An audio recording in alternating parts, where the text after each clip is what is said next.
Hey, welcome back to the Layer of Awesomeness. It's Stephen Freeborn here, head of Superhuman Development at Revolution Strength and Conditioning here in wonderful Joplin, Missouri. And I want to take up another couple minutes of your life to share with you another great training tip. And today's tip revolves around squatting.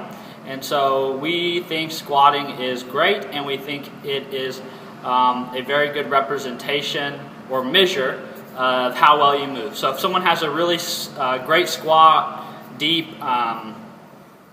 looks great, no lack of control, we tend to know that they've got a lot of things going well for them. They've probably got great hip mobility, great core stability, mobility in their ankle, stability in their knee.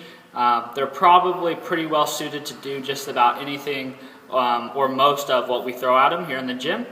On the other hand, if someone's got a really sucky looking squat that turns into an epic ball of fail every time they try to do it, we tend to know there's something going on with them and something that needs to be addressed and assessed further. So it's a great way to kind of go from a very global assessment perspective and then kind of dig deeper as needed. So if someone does a beautiful squat, we know we can kind of move on, don't need to dig any deeper there. If someone's got a real ugly squat, we know we've got some stuff to work on.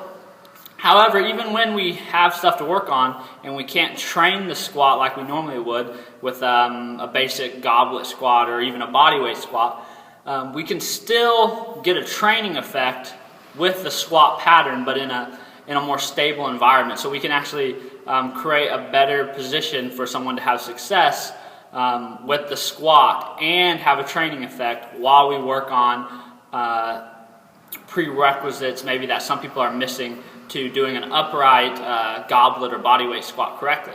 So this variation is called a bear squat, and it's what I want to show you today and kind of introduce you to those of you out there who may be struggling with squatting and are working on fixing these issues, or maybe are seeking out help fixing these issues but still want to practice their squat and get a training effect and kind of groove the motion, if you will.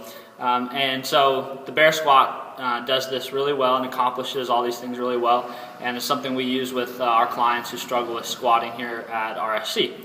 So let me take you through it and show you how it's done.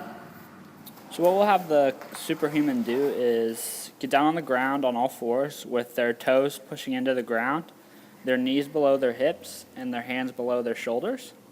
And then we'll have them lift their knees off the ground and push away with their hands and pull with their hip flexors and drive their butt back to their heels as deep as they can go while keeping a neutral spine. Then we'll have them extend the hips back to where they're over the knees and repeat. Granted, this doesn't get the full range of motion of a squat. We don't get terminal knee and terminal hip extension, but it works the lower half of the squat range of motion, where for most people is where everything starts to go awry. Now, this is a great drill to be done for 12 or 15 reps for a couple sets, and it'll give you great practice at grooving your squat pattern while working on all the other prerequisites so you can do it upright. If you're ever interested in working with us, check us out at rsc.training.